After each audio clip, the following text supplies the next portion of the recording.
ഇന്ത്യയിൽ ആദ്യമായി ഇസ്ലാം സ്വീകരിച്ചത് ആരാണെന്ന് നിങ്ങൾക്കറിയാമോ? അതായത് ഒരുപാട് വർഷങ്ങൾക്ക് മുമ്പ് പ്രവാചകനായ മുഹമ്മദ് നബിയുടെ ദിവ്യാത്ഭുതങ്ങളിൽ ഒന്നായ ചന്ദ്രനെ രണ്ടായി പിളർന്നപ്പോൾ അറേബ്യക്കകത്തും പുറത്തുമുള്ള നിരവധി ആളുകൾ ചന്ദ്രൻ പിളരുന്നത് കണ്ടു.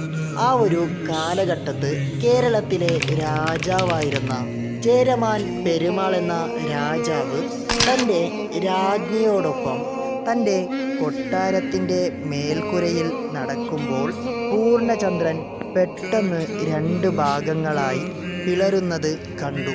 ആയിരക്കണക്കിന് മൈലുകൾ അകലെ മക്കയിൽ വെച്ച് പ്രവാചകൻ തൻ്റെ പ്രവാചകത്വത്തെ വെല്ലുവിളിച്ച മക്കയിലെ അവിശ്വാസികളായ ജനങ്ങളെ ഇസ്ലാമിനെ ബോധ്യപ്പെടുത്താൻ വേണ്ടി ഒരു അത്ഭുതകരമായ അത്ഭുതം ചെയ്യുന്നത് ചേരമാൻ പെരുമാൾ കണ്ടു. പ്രവാചകനായ മുഹമ്മദ് നബി തങ്ങളെ കാണാൻ വേണ്ടി അദ്ദേഹം മക്കയിൽ പോയി ഇസ്ലാം മതം സ്വീകരിച്ചു.